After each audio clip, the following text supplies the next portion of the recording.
Neville Goddard, 1956. Seedtime and Harvest. Chapter 1: The End of a Golden String. I give you the end of a golden string, only wind it into a ball. It will lead you in at heaven's gate, built in Jerusalem's wall. Blake. In the following essays, I have tried to indicate certain ways of approach to the understanding of the Bible and the realization of your dreams. That ye be not slothful, but followers of them who through faith and patience inherit the promises. Hebrews 6 verse 12. Many who enjoy the old familiar verses of Scripture are discouraged when they themselves try to read the Bible as they would any other book because, quite excusably, they do not understand that the Bible is written in the language of symbolism. Not knowing that all of its characters are personifications of the laws and functions of mind, that the Bible is psychology rather than history, they puzzle their brains over it for a while and then give up. It is all too mystifying. To understand the significance of its imagery, the reader of the Bible must be imaginatively awake. According to the Scriptures, we sleep with Adam and wake with Christ. That is, we sleep collectively and wake individually. And the Lord God caused a deep sleep to fall upon Adam, and he slept. Genesis 2 verse 21. If Adam, or generic man, is in a deep sleep, then his experiences as recorded in the Scriptures must be a dream. Only he who is awake can tell his dream, and only he who would understand the symbolism of dreams can interpret the dream. And they said one to another, "Did not our heart burn within us, while he talked with us by the way, and while he opened to us the Scriptures?" Luke 24 verse 32. The Bible is a revelation of the laws and functions of mind expressed in the language of that twilight realm into which we go when we sleep. Because the symbolical language of this twilight realm is much the same for all men, the recent explorers of this realm, human imagination, call it the collective unconscious. The purpose of this book, however, is not to give you a complete definition of biblical symbols or exhaustive interpretations of its stories. All I hope to have done is to have indicated the way in which you are most likely to succeed in realizing your desires. What things soever ye desire can be obtained only through the conscious, voluntary exercise of imagination in direct obedience to the laws of mind. Somewhere within this realm of imagination there is a mood, a feeling of the wish fulfilled which, if appropriated, means success to you. This realm, this Eden, your imagination, is vaster than you know and repays exploration.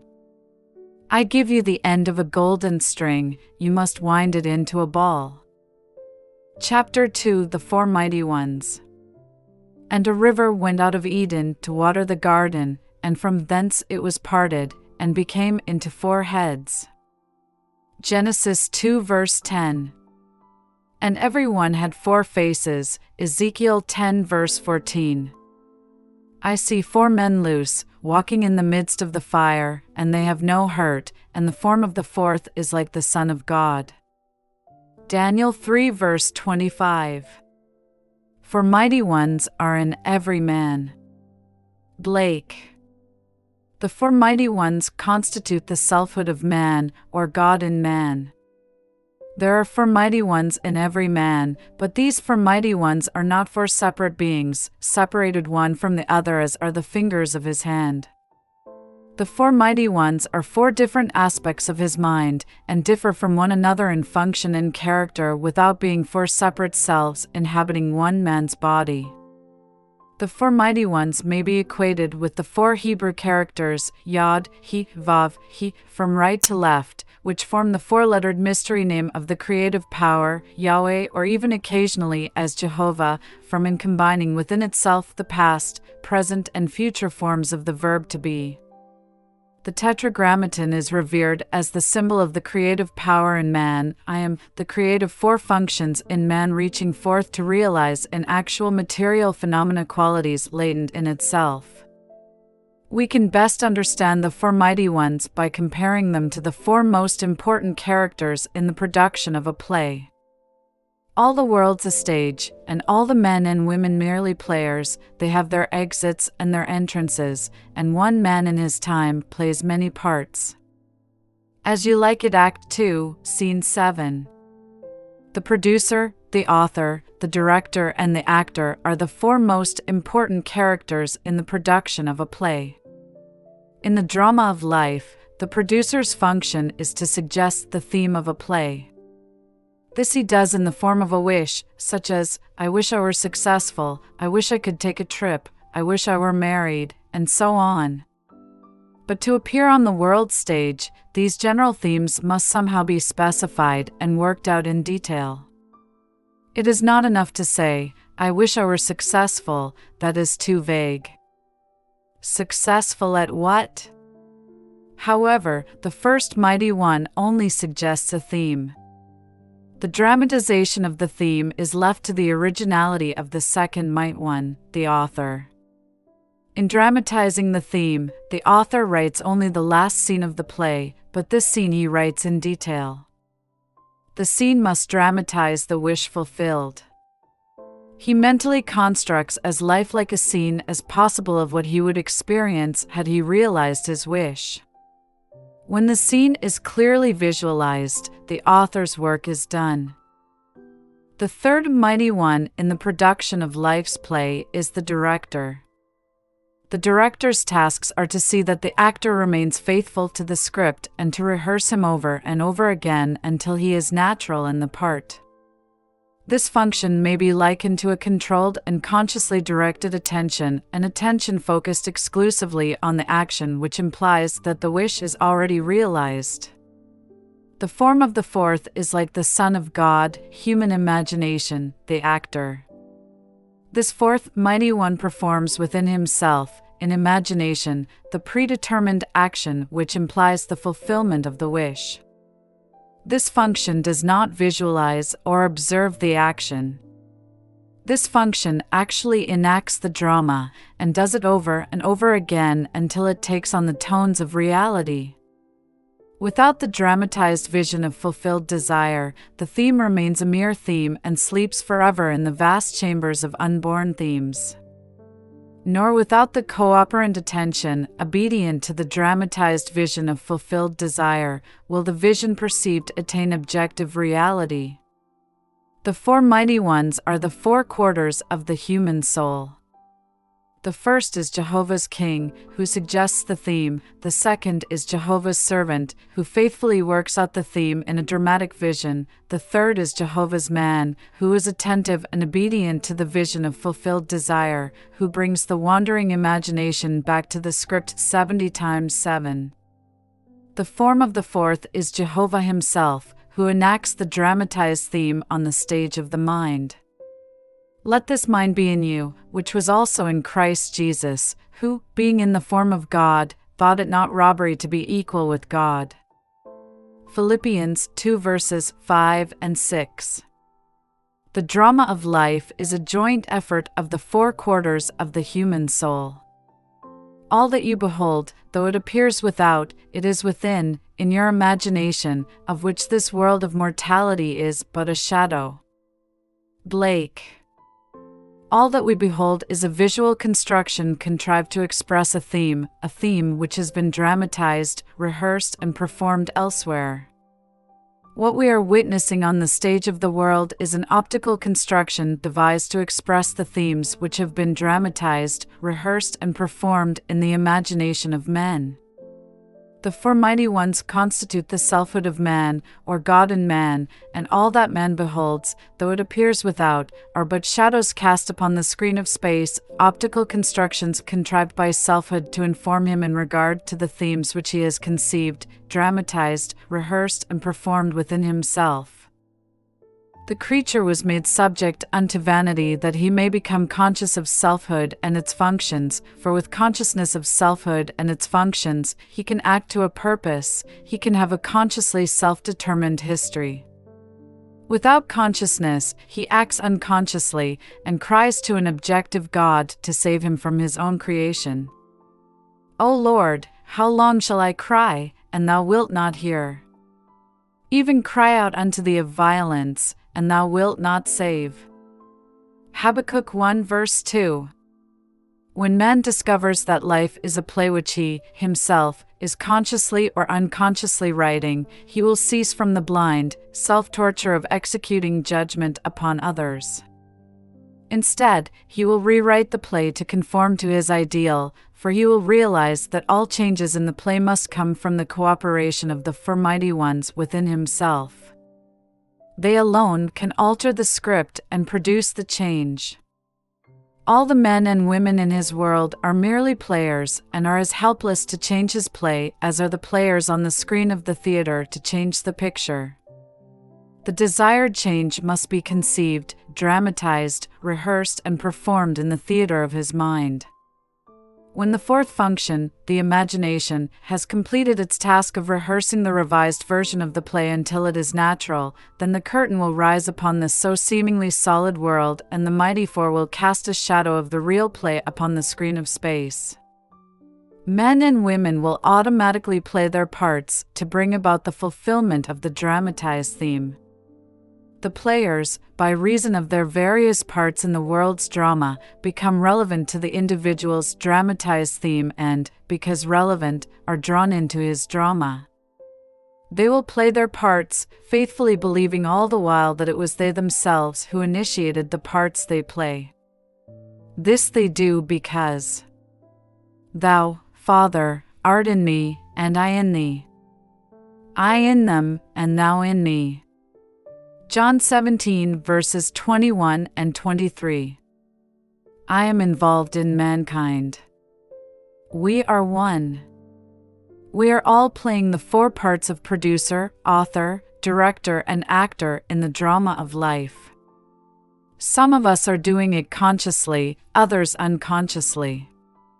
It is necessary that we do it consciously. Only in this way can we be certain of a perfect ending to our play. Then we shall understand why we must become conscious of the four functions of the one God within ourselves, that we may have the companionship of God as his sons. Man should not stay a man, his aim should higher be. For God will only gods accept as company. Angelus Silesius.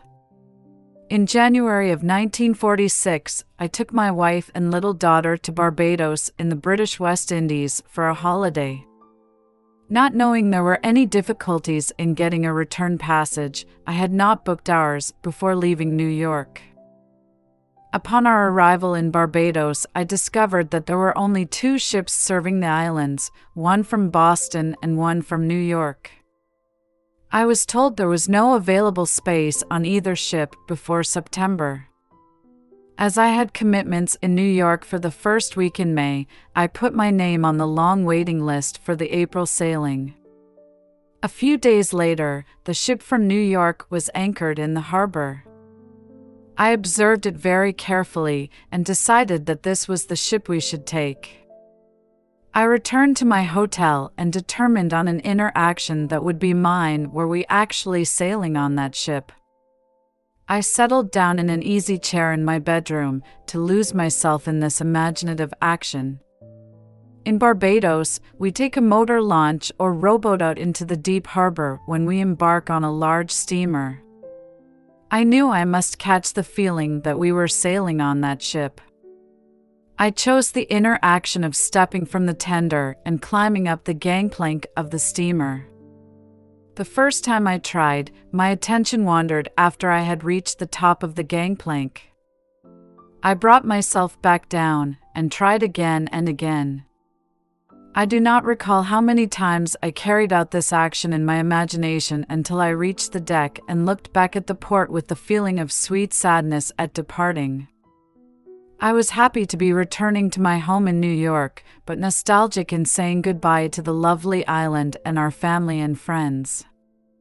I do recall that in one of my many attempts at walking up the gangplank in the feeling that I was sailing, I fell asleep. After I awoke, I went about the usual social activities of the day and evening. The following morning, I received a call from the steamship company requesting me to come down to their office and pick up our tickets for the April sailing. I was curious to know why Barbados had been chosen to receive the cancellation and why I, at the end of the long waiting list, was to have the reservation, but all that the agent could tell me was that a cable had been received that morning from New York offering passage for 3. I was not the first the agent had called, but for reasons she could not explain, those she had called said that now they found it inconvenient to sail in April. We sailed on April 20th and arrived in New York on the morning of May the 1st. In the production of my play, The Sailing on a Boat that would bring me to New York by the 1st of May, I played the 4 most important characters in my drama. As the producer, I decided to sail on a specific ship at a certain time. Playing the part of the author, I wrote the script. I visualized the inner action which conformed to the outer action I would take if my desire were realized. As the director, I rehearsed myself, the actor, in that imagined action of climbing the gangplank until that action felt completely natural. This being done, events and people moved swiftly to conform, in the outer world, to the play I had constructed and enacted in my imagination. I saw the mystic vision flow and live in men and woods and streams, until I could no longer know the stream of life from my own dreams. George William Russell, A.E. I told this story to an audience of mine in San Francisco, and a lady in the audience told me how she had unconsciously used the same technique when she was a young girl. The incident occurred on Christmas Eve. She was feeling very sad and tired and sorry for herself. Her father, whom she adored, had died suddenly. Not only did she feel this loss at the Christmas season, but necessity had forced her to give up her planned college years and go to work. This rainy Christmas Eve, she was riding home on a San Diego streetcar. The car was filled with gay chatter of happy young people home for the holidays. To hide her tears from those round about her, she stood on the open part at the front of the car and turned her face into the skies to mingle her tears with the rain. With her eyes closed, and holding the rail of the car firmly, this is what she said to herself: "This is not the salt of the tears that I taste, but the salt of the sea and the wind. This is not San Diego, this is the South Pacific, and I am sailing into the Bay of Samoa." And looking up, in her imagination, she constructed what she imagined to be the Southern Cross. She lost herself in this contemplation so that all faded round about her. Suddenly she was at the end of the line and home. 2 weeks later, she received word from a lawyer in Chicago that he was holding $3,000 in American bonds for her. Several years before, an aunt of hers had gone to Europe with instructions that these bonds be turned over to her niece if she did not return to the United States. The lawyer had just received word of the aunt's death and was now carrying out her instructions. A month later, this girl sailed for the islands in the South Pacific. It was night when she entered the Bay of Samoa. Looking down, she could see the white foam like a bone in the lady's mouth as the ship plowed through the waves and brought the salt of the sea and the wind. An officer on duty said to her, "There is the Southern Cross," and looking up, she saw the Southern Cross as she had imagined it. In the intervening years, she had many opportunities to use her imagination constructively, but as she had done this unconsciously, she did not realize there was a law behind it all. Now that she understands, she, too, is consciously playing her 4 major roles in the daily drama of her life, producing plays for the good of others as well as herself. Then the soldiers, when they had crucified Jesus, took his garments, and made 4 parts, to every soldier a part, and also his coat. Now the coat was without seam, woven from the top throughout. John 19 verse 23. Chapter 3 The Gift of Faith. And the Lord had respect unto Abel and in his offerings, but unto Cain and to his offering he had no respect. Genesis 4 verses 4 and 5. If we search the scriptures, we will become aware of a far deeper meaning in the above quotation than that which a literal reading would give us. The Lord is no other than your own consciousness. Say unto the children of Israel, I am hath sent me unto you. Exodus 3 verse 14. I am is the self-definition of the Lord. Cain and Abel, as the grandchildren of the Lord, can be only personifications of 2 distinct functions of your own consciousness. The author is really concerned to show the 2 contrary states of the human soul, and he has used 2 brothers to show these states.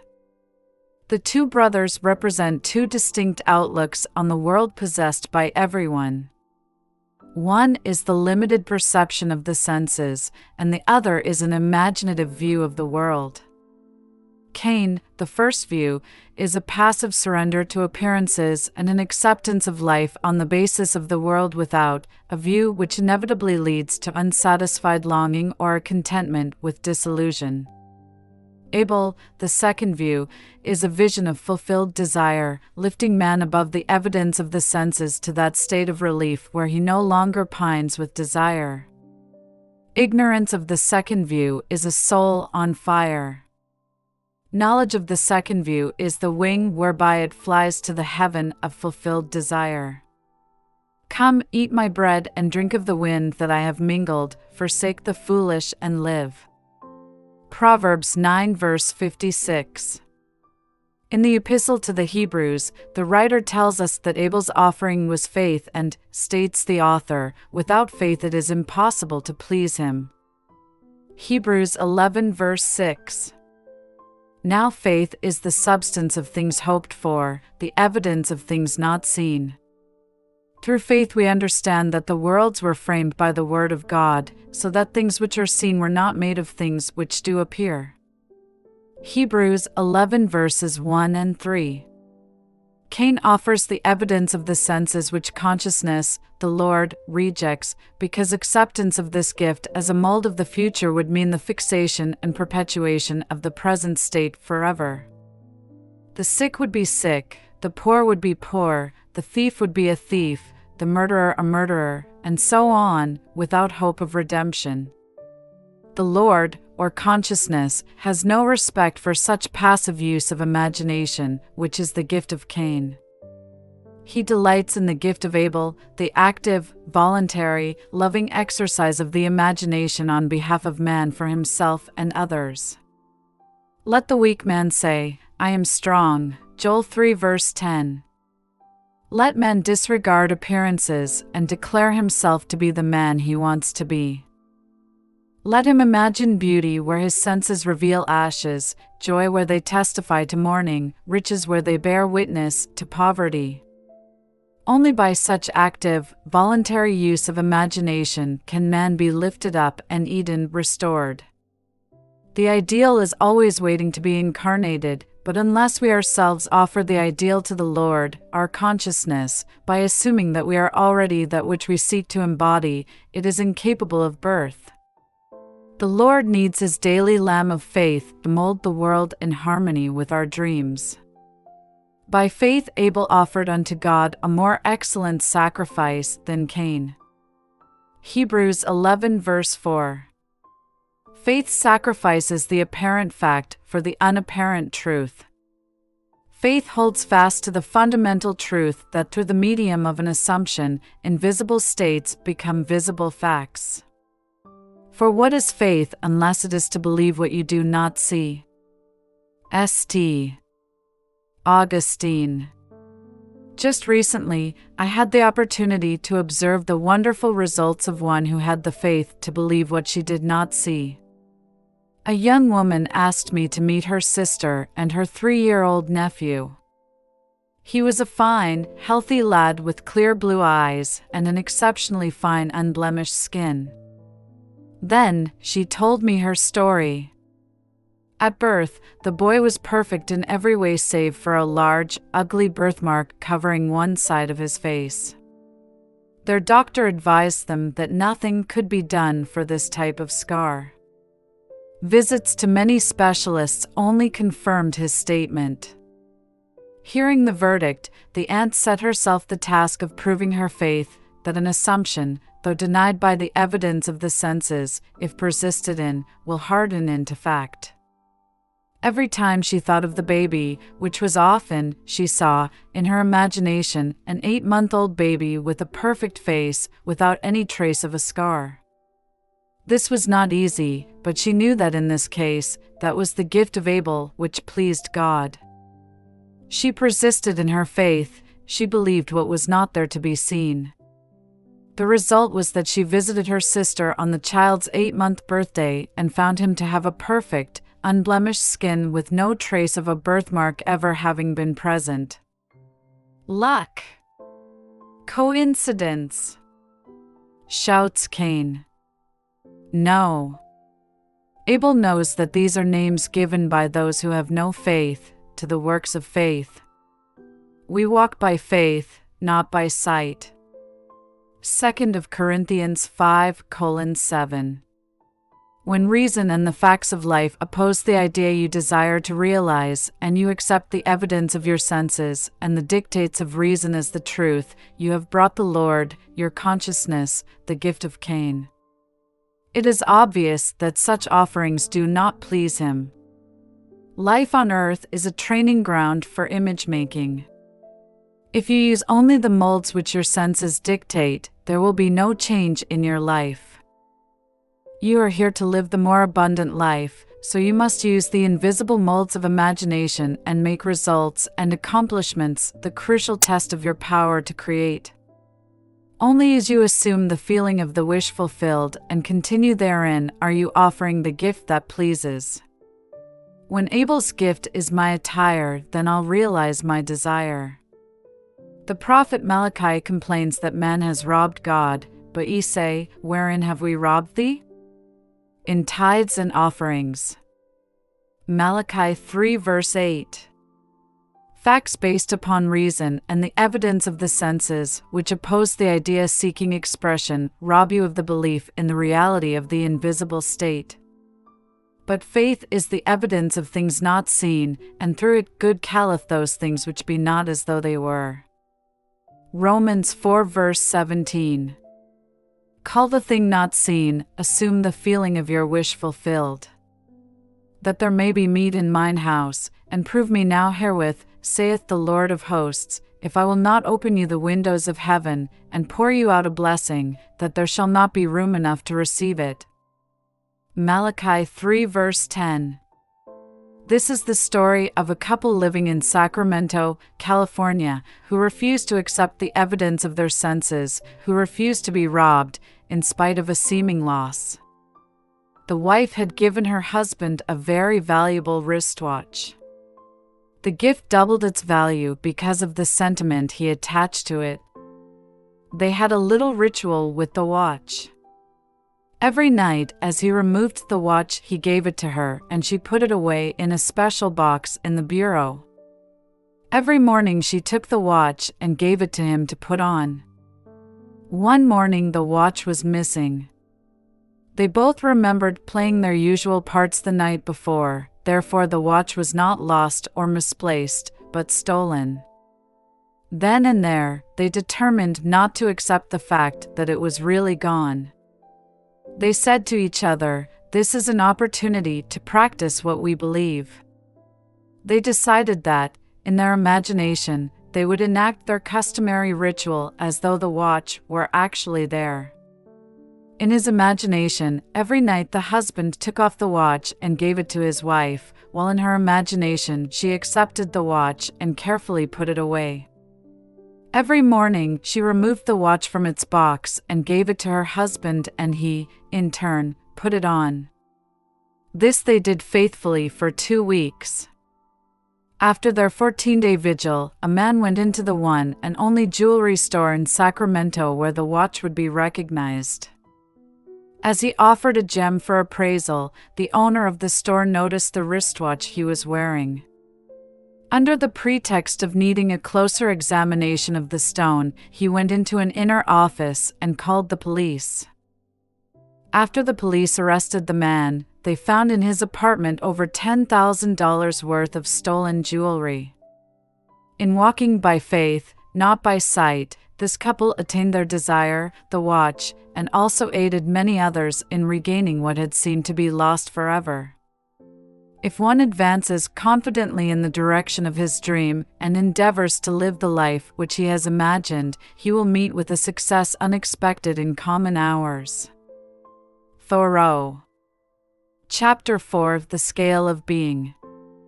And he dreamed, and behold, a ladder set up on the earth, and the top of it reached to heaven, and behold, the angels of God ascending and descending on it. And, behold, the Lord stood above it. Genesis 28 verses 12 and 13. In a dream, in a vision of the night, when deep sleep fell upon Jacob, his inner eye was opened and he beheld the world as a series of ascending and descending levels of awareness. It was a revelation of the deepest insight into the mysteries of the world. Jacob saw a vertical scale of ascending and descending values, or states of consciousness.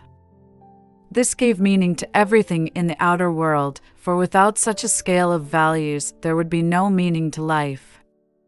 At every moment of time, man stands upon the eternal scale of meaning. There is no object or event that has ever taken place or is taking place now that is without significance. The significance of an object or event for the individual is a direct index to the level of his consciousness. You are holding this book, for example. On one level of consciousness, it is an object in space. On a higher level, it is a series of letters on paper, arranged according to certain rules. On a still higher level, it is an expression of meaning. Looking outwardly, you see the book first, but actually, the meaning comes first. It occupies a higher grade of significance than the letter arrangement on paper or the book as an object in space. Meaning determines the arrangement of letters. The arrangement of letters only expresses the meaning. The meaning is invisible and above the level of the visible arrangement of letters. If there had been no meaning to be expressed, no book would have been written and published. And, behold, the Lord stood above it. The Lord and meaning are one, the Creator, the cause of the phenomena of life. In the beginning was the Word, and the Word was with God, and the Word was God. John 1 verse 1. In the beginning was the intention, the meaning, and the intention was with the intender, and the intention was the intender. The objects and events in time and space occupy a lower level of significance than the level of meaning which produced them. All things were made by meaning, and without meaning was not anything made that was made. The fact that everything seen can be regarded as the effect, on a lower level of significance, of an unseen higher order of significance is a very important one to grasp. Our usual mode of procedure is to attempt to explain the higher levels of significance, why things happen, in terms of the lower, what and how things happen. For example, let us take an actual accident and try to explain it. Most of us live on the level of what happened. The accident was an event in space. One automobile struck another and practically demolished it. Some of us live on the higher level of how the accident happened. It was a rainy night, the roads were slippery, and the second car skidded into the first. On rare occasions, a few of us reach the highest or causal level of why such an accident occurs. Then we become aware of the invisible, the state of consciousness which produced the visible event. In this case, the ruined car was driven by a widow who, though she felt she could not afford to, greatly desired to change her environment. Having heard that, by the proper use of her imagination, she could do and be all she wished to be, this widow had been imagining herself actually living in the city of her desire. At the same time, she was living in a consciousness of loss, both personal and financial. Therefore, she brought upon herself an event which was seemingly another loss, but the sum of money the insurance company paid her allowed her to make the desired change in her life. When we see the why behind the seeming accident, the state of consciousness that produced the accident, we are led to the conclusion that there is no accident. Everything in life has its invisible meaning. The man who learns of an accident, the man who knows how it happened, and the man who knows why it happened are on three different levels of awareness in regard to that accident. On the ascending scale, each higher level carries us a step in advance towards the truth of the accident. We should strive constantly to lift ourselves to the higher level of meaning, the meaning that is always invisible and above the physical event. But, remember, the meaning or cause of the phenomena of life can be found only within the consciousness of man. Man is so engrossed in the visible side of the drama of life, the side of what has happened and how it happened, that he rarely rises to the invisible side of why it happened. He refuses to accept the prophet's warning that things which are seen were not made of things that do appear. Hebrews 11 verse 3. His descriptions of what has happened and how it happened are true in terms of his corresponding level of thought, but when he asks why it happened, all physical explanations break down and he is forced to seek the why, or meaning of it, on the invisible and higher level. The mechanical analysis of events deals only with external relationships of things.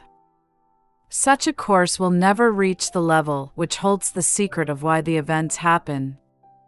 Man must recognize that the lower and visible sides flow from the invisible and higher level of meaning. Intuition is needed to lift us up to the level of meaning, to the level of why things happen. Let us follow the advice of the Hebrew prophet of old and lift up our eyes unto the hills within ourselves, and observe what is taking place there. See what ideas we have accepted as true, what states we have consented to, what dreams, what desires, and, above all, what intentions. It is from these hills that all things come to reveal our stature, our height, on the vertical scale of meaning.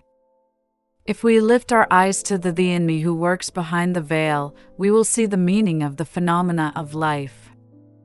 Events appear on the screen of space to express the different levels of consciousness of man. A change in the level of his consciousness automatically results in a change of the phenomena of his life. To attempt to change conditions before he changes the level of consciousness from whence they came is to struggle in vain. Man redeems the world as he ascends the vertical scale of meaning. We saw, in the analogy of the book, that as consciousness was lifted up to the level where men could see meaning expressed in the arrangement of its letters, it also included the knowledge that the letters were arranged according to certain rules, and that such arrangements, when printed on paper and bound together, formed a book. What is true of the book is true of every event in the world. They shall not hurt or destroy in all my holy mountain, for the earth shall be full of the knowledge of the Lord, as the waters cover the sea. Isaiah 11 verse 9. Nothing is to be discarded, all is to be redeemed. Our lives, ascending the vertical scale of meaning towards an ever-increasing awareness, an awareness of things of higher significance, are the process whereby this redemption is brought to pass. As man arranges letters into words, and words into sentences to express meaning, in like manner, life arranges circumstances, conditions, and events to express the unseen meanings or attitudes of men. Nothing is without significance. But man, not knowing the higher level of inner meaning, looks out upon a moving panorama of events and sees no meaning to life. There is always a level of meaning determining events and their essential relationship to our lives. Here is a story that will enable us to seize the good in things seeming evil, to withhold judgment, and to act aright amid unsolved problems. Just a few years ago, our country was shocked by a seeming injustice in our midst. The story was told on radio and television, as well as in the newspapers. You may recall the incident. The body of a young American soldier killed in Korea was returned to his home for burial. Just before the service, his wife was asked a routine question: was her husband a Caucasian? When she replied that he was an Indian, burial was refused. This refusal was in accordance with the laws of that community, but it aroused the entire nation. We felt incensed that anyone who had been killed in the service of his country should be denied burial anywhere in his country. The story reached the attention of the President of the United States, and he offered burial with full military honors in Arlington National Cemetery. After the service, the wife told reporters that her husband had always dreamed of dying a hero and having a hero's burial service with full military honors. When we in America had to explain why progressive, intelligent people like ourselves not only enacted but supported such laws in our great land of the free and the brave, we were hard put for an explanation. We, as observers, had seen only what happened and how it happened. We failed to see why it happened. That burial had to be refused if that lad was to realize his dream. We tried to explain the drama in terms of the lower level of how it happened, which explanation could not satisfy the one who had asked why it happened. The true answer, viewed from the level of higher meaning, would be such a reversal of our common habits of thinking that it would be instantly rejected. The truth is that future states are causative of present facts. The Indian boy dreaming of a hero's death, with full military honors, was like Lady Macbeth transported beyond this ignorant present, and could feel now the future in the instant. And by it he being dead yet speaketh. Hebrews 11 verse 4. Chapter 5, The Game of Life. I can easier teach 20 what were good to be done, than be one of the 20 to follow mine own teaching. Shakespeare. With this confession off my mind, I will now teach you how to play the game of life. Life is a game and, like all games, it has its aims and its rules. In the little games that men concoct, such as cricket, tennis, baseball, football, and so on, the rules may be changed from time to time. After the changes are agreed upon, men must learn the new rules and play the game within the framework of the accepted rules. However, in the game of life, the rules cannot be changed or broken. Only within the framework of its universal and everlastingly fixed rules can the game of life be played. The game of life is played on the playing field of the mind. In playing a game, the first thing we ask is, what is its aim and purpose? And the second, what are the rules governing the game? In the game of life, our chief aim is towards increasing awareness and awareness of things of greater significance, and our second aim is towards achieving our goals, realizing our desires. As to our desires, the rules reach only so far as to indicate the way in which we should go to realize them, but the desires themselves must be the individual's own concern. The rules governing the game of life are simple, but it takes a lifetime of practice to use them wisely. Here is one of the rules. As he thinketh in his heart, so is he. Proverbs 23 verse 7. Thinking is usually believed to be a function entirely untrammeled and free, without any rules to constrain it. But that is not true. Thinking moves by its own processes in a bounded territory, with definite paths and patterns. Thinking follows the tracks laid down in one's own inner conversations. All of us can realize our objectives by the wise use of mind and speech. Most of us are totally unaware of the mental activity which goes on within us. But to play the game of life successfully, we must become aware of our every mental activity, for this activity, in the form of inner conversations, is the cause of the outer phenomena of our life. Every idle word that man shall speak, they shall give account thereof in the day of judgment. For by thy words thou shalt be justified, and by thy words thou shalt be condemned. Matthew 12 verses 36 and 37. The law of the word cannot be broken. A bone of him shall not be broken. John 19 verse 36. The law of the word never overlooks an inner word, nor makes the smallest allowance for our ignorance of its power. It fashions life about us as we, by our inner conversations, fashion life within ourselves. This is done to reveal to us our position on the playing field of life. There is no opponent in the game of life, there is only the goal. Not long ago, I was discussing this with a successful and philanthropic businessman. He told me a thought-provoking story about himself.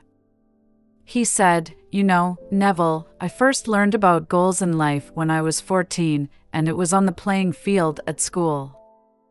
I was good at track and had a fine day, but there was one more race to run and I had stiff competition in one other boy. I was determined to beat him. I beat him, it is true, but while I was keeping my eye on him, a third boy, who was considered no competition at all, won the race. That experience taught me a lesson I have used throughout my life. When people ask me about my success, I must say that I believe it is because I have never made making money my goal. My goal is the wise, productive use of money." This man's inner conversations are based on the premise that he already has money, his constant inner question, the proper use of it. The inner conversations of the man struggling to get money only prove his lack of money. In his ignorance of the power of the word, he is building barriers in the way of the attainment of his goal. He has his eye on the competition rather than on the goal itself. The fault, dear Brutus, is not in our stars, but in ourselves, that we are underlings. Julius Caesar, Act 1, Scene 2.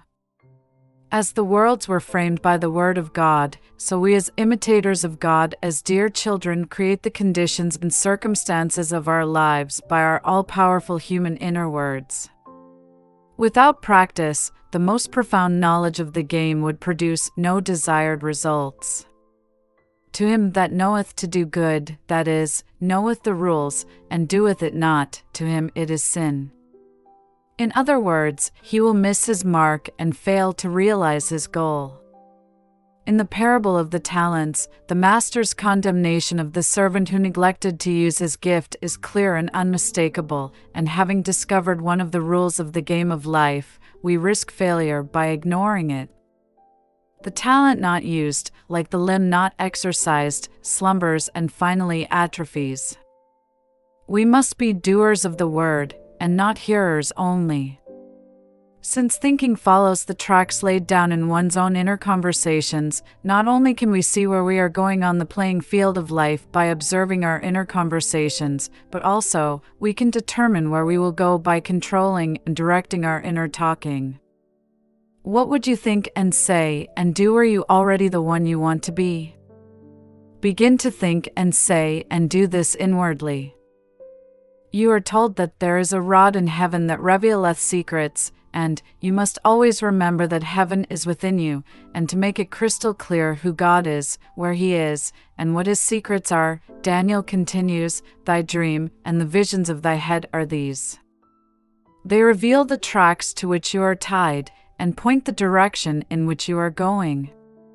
This is what one woman did to turn the tracks to which she had been unhappily tied in the direction in which she wanted to go. For 2 years, she had kept herself estranged from the 3 people she loved most. She had had a quarrel with her daughter-in-law, who ordered her from her home. For those 2 years, she had not seen or heard from her son, her daughter-in-law, or her grandson, though she had sent her grandson numerous gifts in the meantime. Every time she thought of her family, which was daily, she carried on a mental conversation with her daughter-in-law, blaming her for the quarrel and accusing her of being selfish. Upon hearing a lecture of mine one night, it was this very lecture on the game of life and how to play it, she suddenly realized she was the cause of the prolonged silence and that she, and she alone, must do something about it. Recognizing that her goal was to have the former loving relationship, she set herself the task of completely changing her inner talking. That very night, in her imagination, she constructed 2 loving, tender letters written to her, one from her daughter-in-law and the other from her grandson. In her imagination, she read them over and over again until she fell asleep in the joyful mood of having received the letters. She repeated this imaginary act each night for 8 nights. On the morning of the 9th day, she received one envelope containing 2 letters, one from her daughter-in-law, one from her grandson.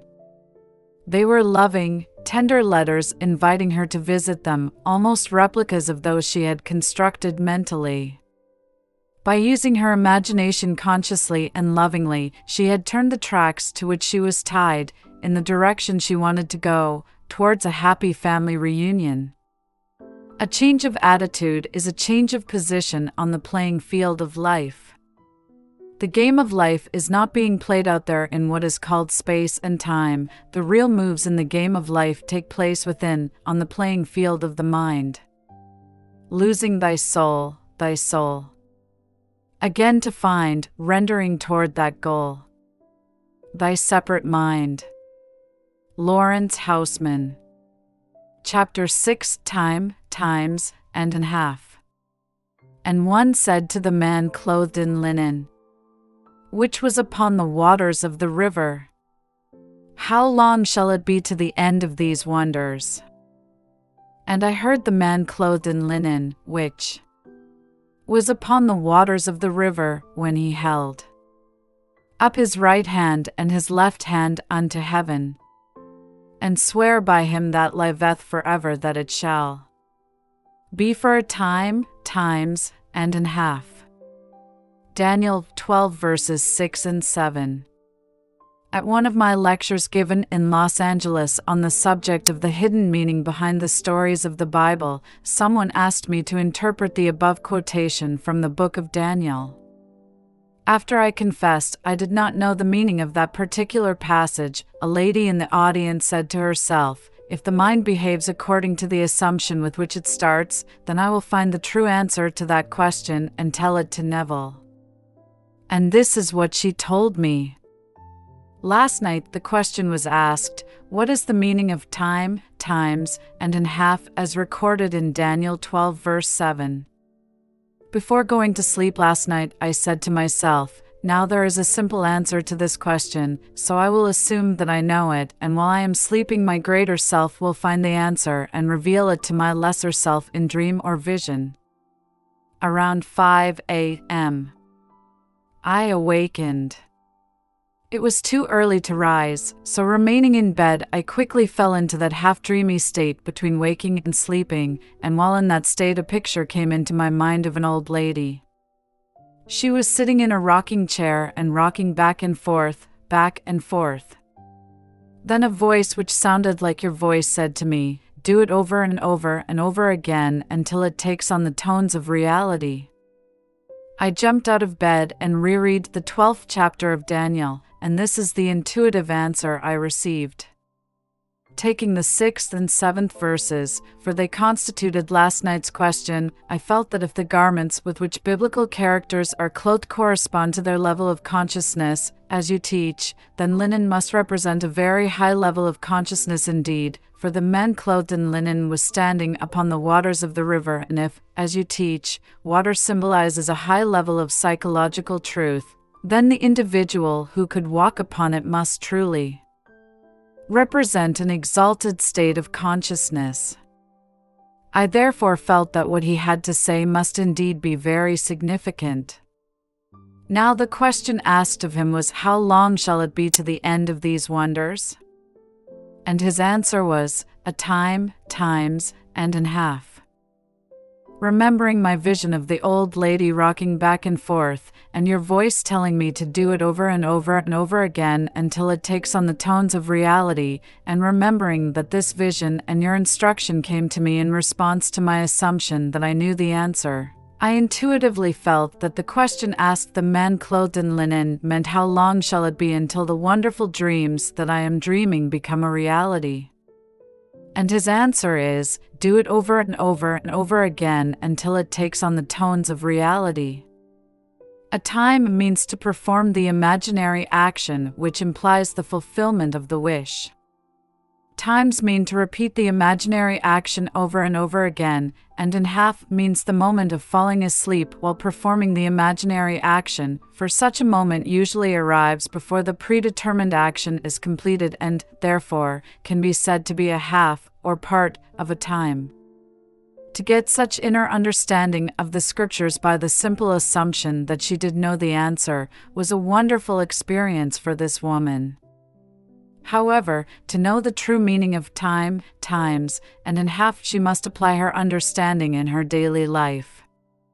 We are never at a loss in an opportunity to test this understanding, either for ourselves or for another.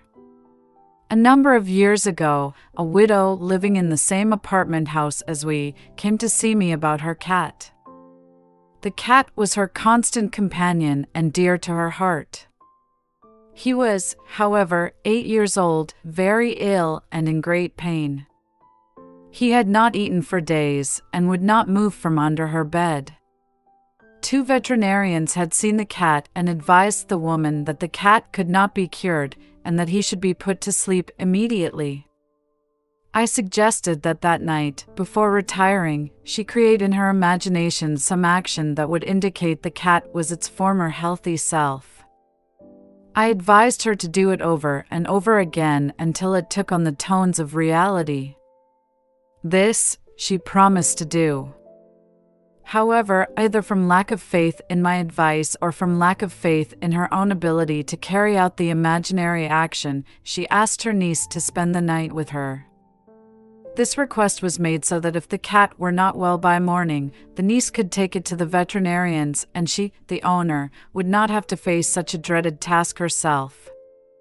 That night, she settled herself in an easy chair and began to imagine the cat was romping beside her, scratching at the furniture and doing many things she would not normally have allowed. Each time she found that her mind had wandered from its predetermined task to see a normal, healthy, frisky cat, she brought her attention back to the room and started her imaginary action over again. This she did over and over again until, finally, in a feeling of relief, she dropped off to sleep, still seated in her chair. At about 4 o'clock in the morning, she was awakened by the cry of her cat. He was standing by her chair. After attracting her attention, he led her to the kitchen where he begged for food. She fixed him a little warm milk, which he quickly drank, and cried for more. That cat lived comfortably for 5 more years, when, without pain or illness, he died naturally in his sleep. How long shall it be to the end of these wonders? A time, times, and a half. In a dream in a vision of the night, when deep sleep falleth upon men, in slumberings. Upon the bed, then he openeth the ears of men, and sealeth their instructions. Job 33 verses 15 and 16. Chapter 7. Be ye wise as serpents.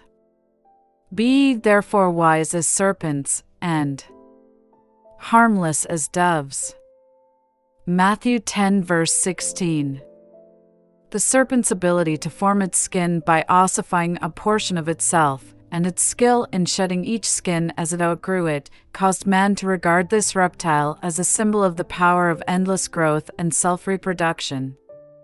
Man is told Therefore, to be wise as the serpent and learn how to shed his skin, his environment, which is his solidified self, man must learn how to loose him and let him go. How to put off the old man. How to die to the old and yet know, like the serpent, that he shall not surely die. Man has not learned as yet that all that is outside his physical body is also a part of himself, that his world and all the conditions of his life are but the outpicturing of his state of consciousness. When he knows this truth, he will stop the futile struggle of self-contention and, like the serpent, let the old go and grow a new environment.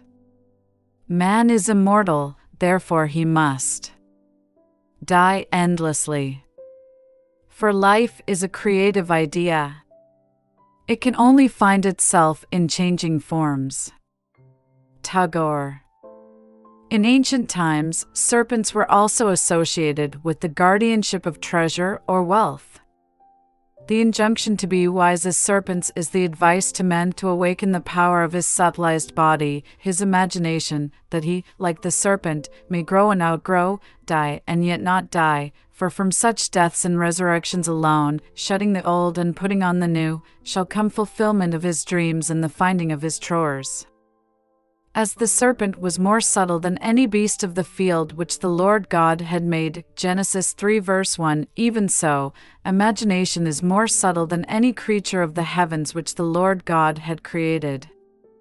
Imagination is the creature that was made subject to vanity, not willingly, but by reason of him who hath subjected the same in hope. For we are saved by hope. But hope that is seen is not hope, for what a man seeth, why doth he yet hope for it? But if we hope for that we see not, then do we have patience wait for it. Romans 8 verses 20 and 24, 25. Although the outer, or natural, man of the senses is interlocked with his environment, the inner, or spiritual, man of imagination is not thus interlocked. If the interlocking were complete, the charge to be wise as serpents would be in vain. Were we completely interlocked with our environment, we could not withdraw our attention from the evidence of the senses and feel ourselves into the situation of our fulfilled desire, in hope that that unseen state would solidify as our new environment. But there is a natural body, and there is a spiritual body. 1 Corinthians 15:44. The spiritual body of imagination is not interlocked with man's environment. The spiritual body can withdraw from the outer man of sense and environment and imagine itself to be what it wants to be. And if it remains faithful to the vision, imagination will build for man a new environment in which to live. This is what is meant by the statement, I go to prepare a place for you. And if I go and prepare a place for you, I will come again and receive you unto myself, that where I am, there ye may be also. John 14 verses 2 and 3. The place that is prepared for you need not be a place in space. It can be health, wealth, companionship, anything that you desire in this world. Now, how is the place prepared? You must first construct as lifelike a representation as possible of what you would see and hear and do if you were physically present and physically moving about in that place.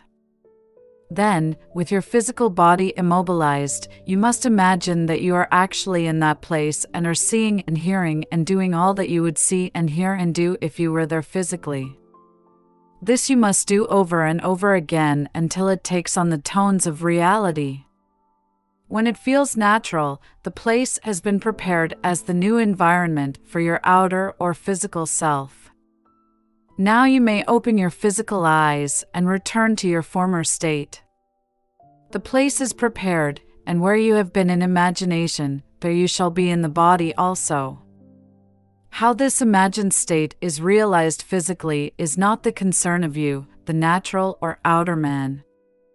The spiritual body, on its return from the imagined state to its former physical state, created an invisible bridge of incident to link the two states. Although the curious feeling that you were actually there and that the state was real is gone, as soon as you open your eyes upon the old familiar environment, nevertheless, you are haunted with the sense of a double identity, with the knowledge that there is a natural body and there is a spiritual body. When you, the natural man, have had this experience, you will go automatically across the bridge of events, which leads to the physical realization of your invisibly prepared place. This concept, that man is dual and that the inner man of imagination can dwell in future states and return to the present moment with a bridge of events to link the two, clashes violently with the widely accepted view about the human personality and the cause and nature of phenomena. Such a concept demands a revolution in current ideas about the human personality and about space, time, and matter. The concept that man, consciously or unconsciously, determines the conditions of life by imagining himself into these mental states, leads to the conclusion that this supposedly solid world is a construction of mind, a concept which, at first, common sense rejects. However, we should remember that most of the concepts which common sense at first rejected, man was afterward forced to accept. These never-ending reversals of judgment, which experience has forced upon man, led Professor Whitehead to write, "Heaven knows what seeming nonsense may not tomorrow be demonstrated truth." The creative power in man sleeps and needs to be awakened. Awake thou that sleepest, and arise from the dead. Ephesians 5 verse 14. Wake from the sleep that tells you the outer world is the cause of the conditions of your life. Rise from the dead past and create a new environment. Know ye not that ye are the temple of God, and that the Spirit of God dwelleth in you? 1 Corinthians 3:16. The Spirit of God in you is your imagination, but it sleeps and needs to be awakened, in order to lift you off the bar of the senses where you have so long lain stranded. The boundless possibilities open to you as you become wise as serpents is beyond measure. You will select the ideal conditions you want to experience and the ideal environment you want to live in. Experiencing these states in imagination until they have sensory vividness, you will externalize them as surely as the serpent now externalizes its skin.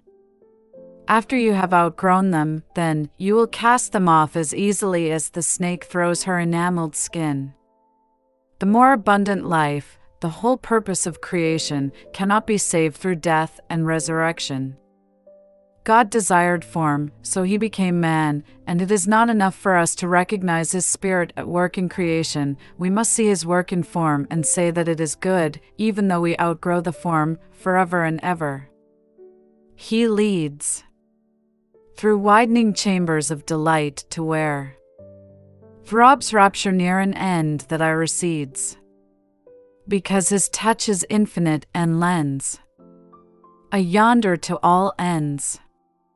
And I, if I be lifted up from the earth, will draw all men unto me. John 12 verse 32. If I be lifted up from the evidence of the senses to the state of consciousness I desire to realize and remain in that state until it feels natural, I will form that state around me and all men will see it. But how to persuade men this is true, that imaginative life is the only living, that assuming the feeling of the wish fulfilled is the way to the more abundant life and not the compensation of the escapist, that is the problem. To see as though widening chambers of delight what living in the realms of imagination means, to appreciate and enjoy the world, one must live imaginatively, one must dream and occupy his dream, then grow and outgrow the dream, forever and ever. The unimaginative man, who will not lose his life on one level that he may find it on a higher level, is nothing but a Lot's wife, a pillar of self-satisfied salt. On the other hand, those who refuse form as being unspiritual and who reject incarnation as separate from God are ignorant of the great mystery. Great is the mystery. God was manifest in the flesh. Your life expresses one thing, and one thing only, your state of consciousness. Everything is dependent upon that. As you, through the medium of imagination, assume a state of consciousness, that state begins to clothe itself in form. It solidifies around you as the serpent's skin ossifies around it. But you must be faithful to the state. You must not go from state to state, but, rather, wait patiently in the one invisible state until it takes on form and becomes an objective fact. Patience is necessary, but patience will be easy after your first success in shedding the old and growing the new, for we are able to wait according as we have been rewarded by understanding in the past. Understanding is the secret of patience. What natural joy and spontaneous delight lie in seeing the world, not with, but as Blake says, through the eye. Imagine that you are seeing what you want to see, and remain faithful to your vision. Your imagination will make for itself a corresponding form in which to live. All things are made by imagination's power. Nothing begins except in the imagination of man. From within out is the law of the universe. As within, so without. Man turns outward in his search for truth, but the essential thing is to look within. Truth is within ourselves, it takes no rise from outward things, whate'er you may believe. There is an inmost center in us all, where truth abides in fullness. And to know, rather, consist in opening out a way whence the imprisoned splendor may escape, than in effecting entry for a light supposed to be without. Browning, Paracelsus. I think you will be interested in an instance of how a young woman shed the skin of resentment and put on a far different kind of skin. The parents of this woman had separated when she was 6 years old, and she had lived with her mother. She rarely saw her father, but once a year he sent her a $5 check for Christmas. Following her marriage, he did increase the Christmas gift to $10. After one of my lectures, she was dwelling on my statement that man's suspicion of another is only a measure of his own deceitfulness, and she recognized that she had been harboring resentment towards her father for years. That night she resolved to let go her resentment and put a fond reaction in its place. In her imagination, she felt she was embracing her father in the warmest way. She did it over and over again until she caught the spirit of her imaginary act, and then she fell asleep in a very contented mood. The following day she happened to pass through the fur department of one of our large stores in California. For some time, she had been toying with the idea of having a new fur scarf, but felt she could not afford it. This time, her eye was caught by a stone marten scarf, and she picked it up and tried it on. After feeling it and seeing herself in it, reluctantly she took off the scarf and returned it to the salesman, telling herself she really could not afford it. As she was leaving the department, she stopped and thought, Neville tells we can have whatever we desire if we will only capture the feeling of already having it. In her imagination, she put the scarf back on, felt the reality of it, and went about her shopping, all the while enjoying the imagined wearing of it. This young woman never associated these two imaginary acts. In fact, she had almost forgotten what she had done until, a few weeks later, on Mother's Day, the doorbell rang unexpectedly. There was her father. As she embraced him, she remembered her first imaginary action. As she opened the package he had brought her, the first gift in these many years, she remembered her second imaginary action, for the box contained a beautiful stone marten scarf. Ye are gods, and all of you are children of the Most High. Psalms 82 verse 6. Be ye therefore wise as serpents, and harmless as doves. Matthew 10 verse 16. Chapter 8 The Water and the Blood. Except a man be born again, he cannot see the kingdom of God. John 3 verse 3. But one of the soldiers with a spear pierced his side, and forthwith came there out blood and water. John 19 verse 34. This is he that came by water and blood, even Jesus Christ, not by water only, but by water and blood. 1 John 5 verse 6. According to the Gospel and the Epistle of John, not only must man be born again, but he must be born again of water and blood. These two inward experiences are linked with two outward rites, baptism and communion. But the two outward rites, baptism to symbolize birth by water, and the wine of communion to symbolize acceptance of the blood of the savoir, cannot produce the real birth or radical transformation of the individual, which is promised to man. The outward use of water and wine cannot bring about the desired change of mind. We must, therefore, look for the hidden meaning behind the symbols of water and blood. The Bible uses many images to symbolize truth, but the images used symbolize truth on different levels of meaning. On the lowest level, the image used is stone. For example, a great stone was upon the well's mouth, and thither were all the flocks gathered, and they rolled the stone from the well's mouth and watered the sheep. Genesis 29:2-3. They sank into the bottom as a stone. Exodus 15:5.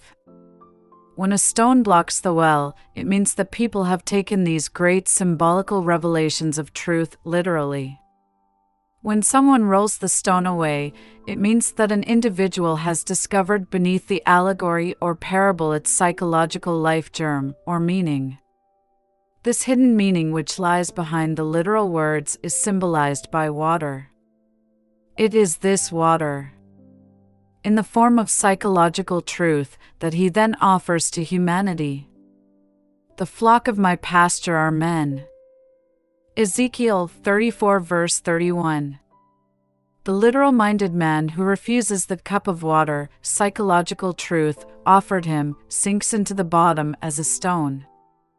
He remains on the level where he sees everything in pure objectivity, without any subjective relationship. He may keep all the commandments, written on stone, literally, and yet break them psychologically all day long.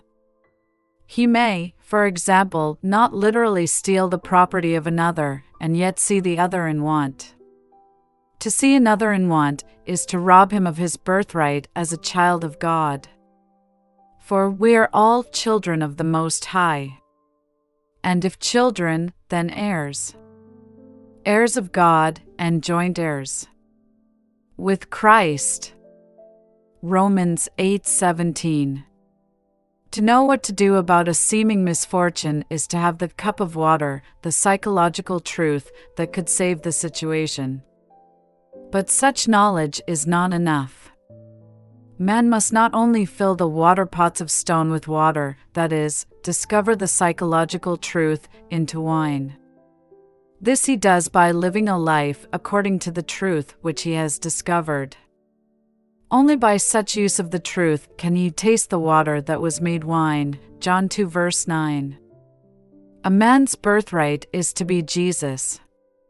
He is born to save his people from their sins. Matthew 1 verse 21.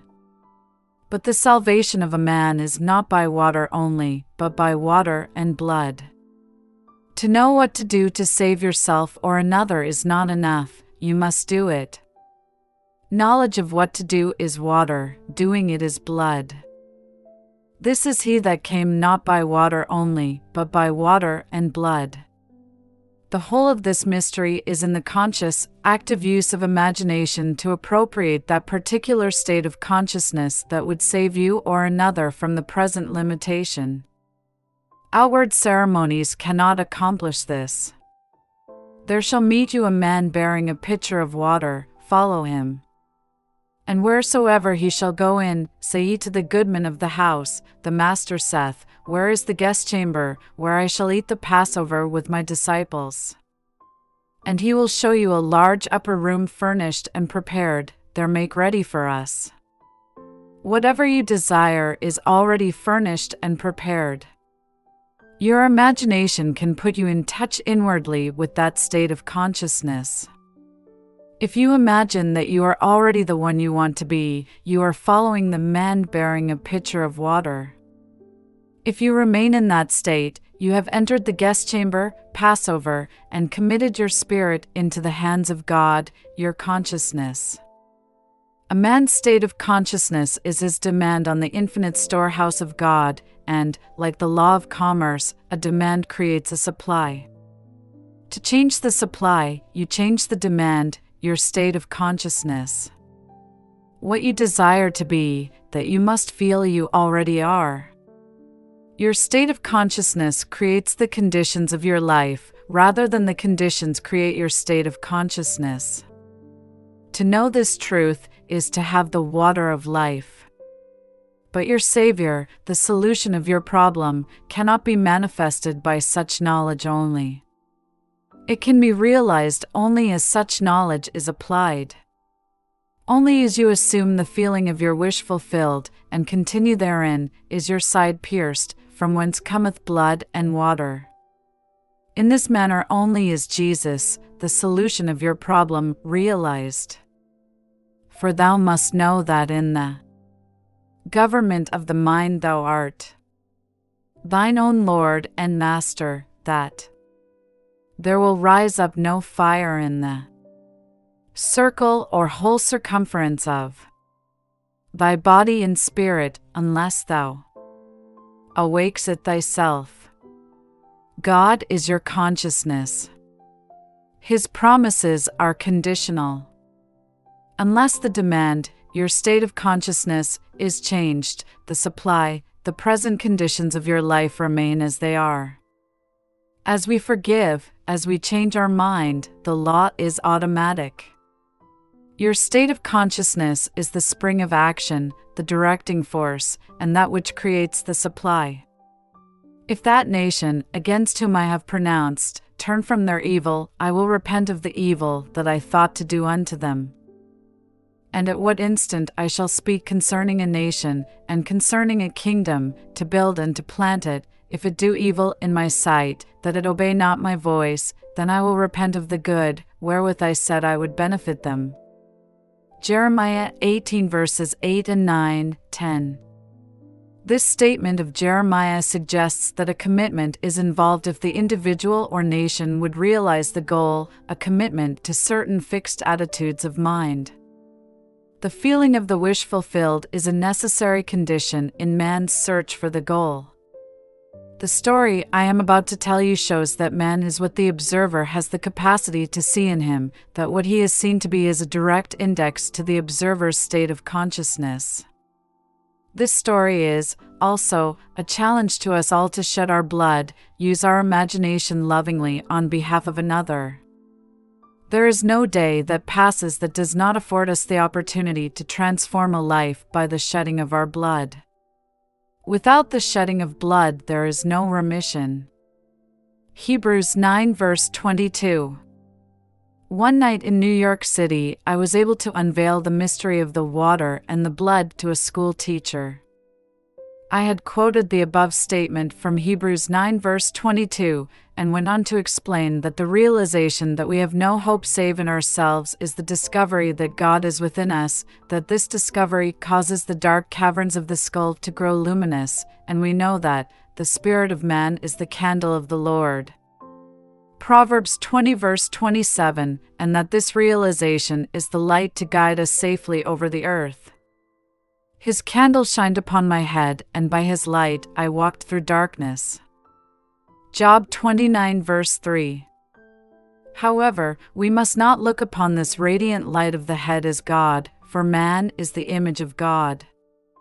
God appears, and God is light to those poor souls who dwell in night. But does a human form display to those who dwell in realms of day? Blake. But this must be experienced to be known. There is no other way, and no other man's experience can be a substitute for our own. I told the teacher that her change of attitude in regard to another would produce a corresponding change in the other, that such knowledge was the true meaning of the water mentioned in 1 John 5 verse 6, but that such knowledge alone was not enough to produce the rebirth desired, that such rebirth could only come to pass by water and blood, or the application of this truth. Knowledge of what to do is the water of life, but doing it is the blood of the Savior. In other words, a little knowledge, if carried out in action, is more profitable than much knowledge which we neglect to carry out in action. As I talked, one student kept impinging upon the teacher's mind. But this, thought she, would be a too difficult case on which to test the truth of what I was telling her concerning the mystery of rebirth.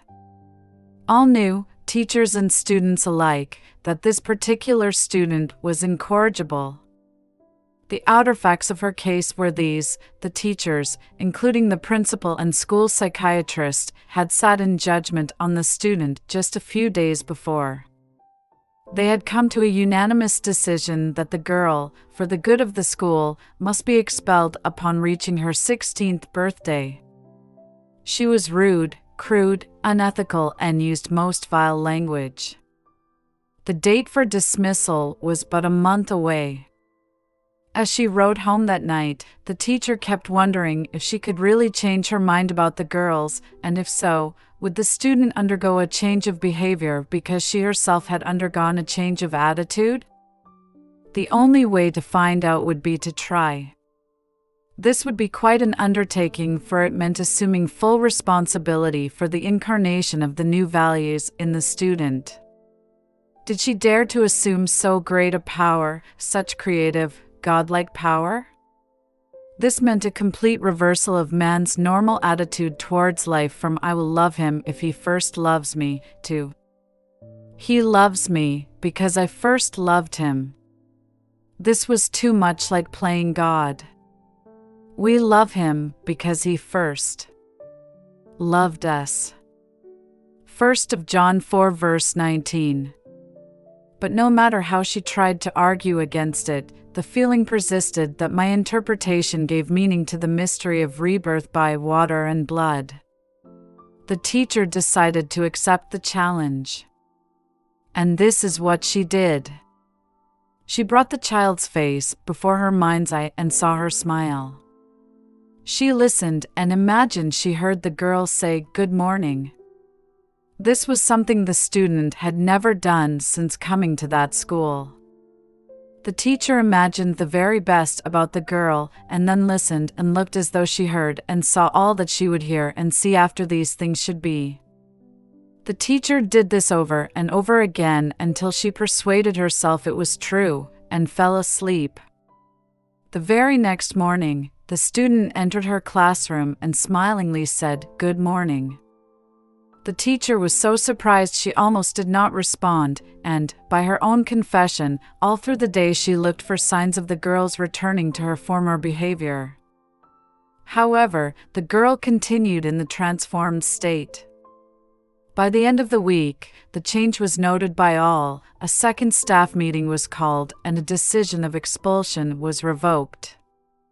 As the child remained friendly and gracious, the teacher has had to ask herself, where was the bad child in the first place? For mercy, pity, peace, and love is God, our Father dear. And mercy, pity, peace, and love is man, his child and care. The Divine Image, Blake.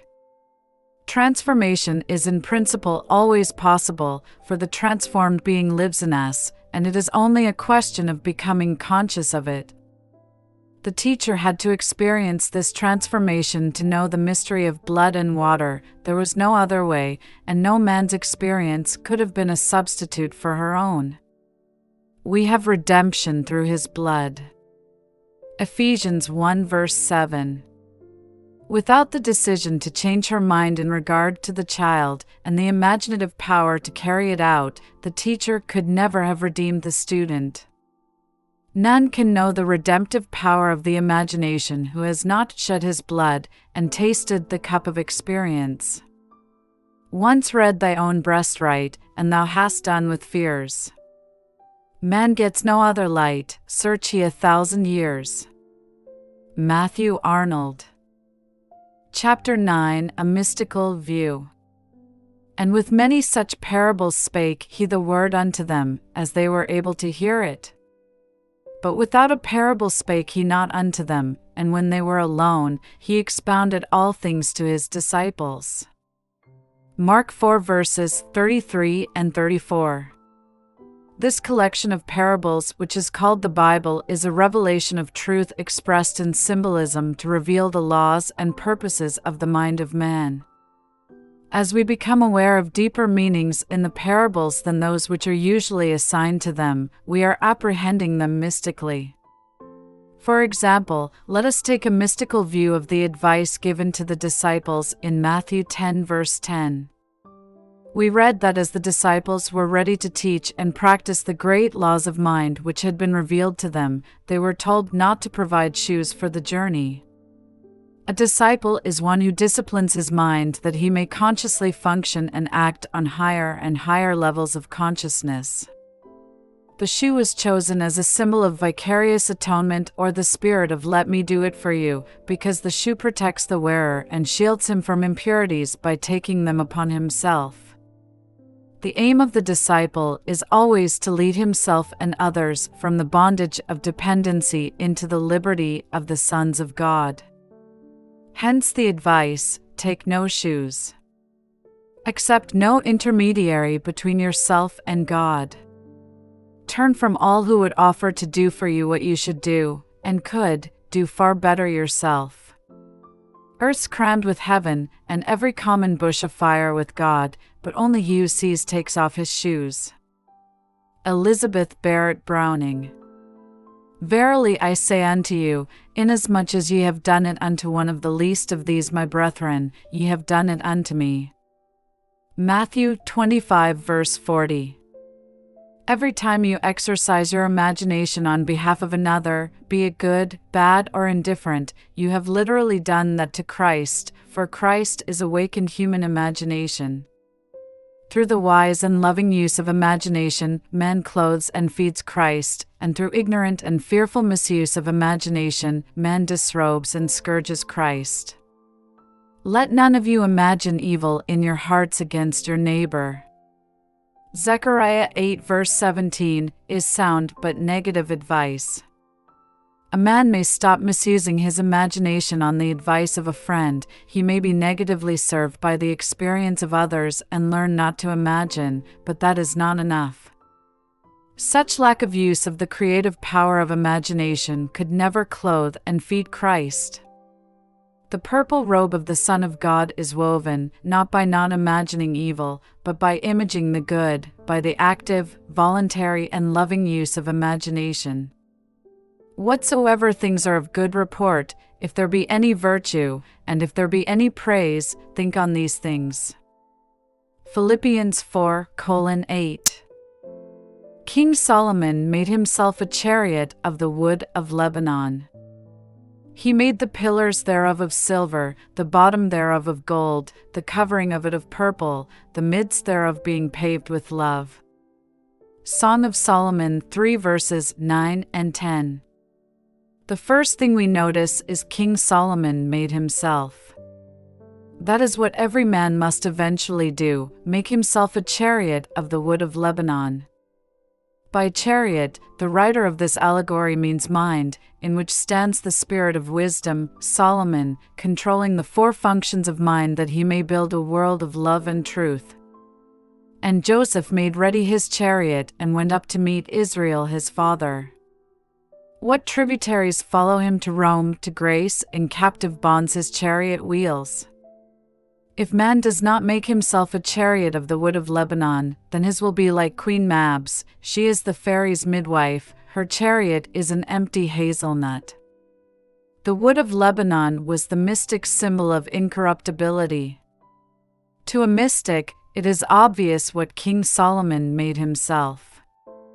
Silver typified knowledge, gold symbolized wisdom, and purple clothed or covered the incorruptible mind with the red of love and the blue of truth. And they clothed him with purple. Mark 15 verse 17. Incarnate, incorruptible fourfold wisdom, clothed in purple, love and truth, the purpose of man's experience on earth. Love is the sage's stone. It takes gold from the clod. It turns naught into aught. Transforms me into God. Angelus Silesius. The end.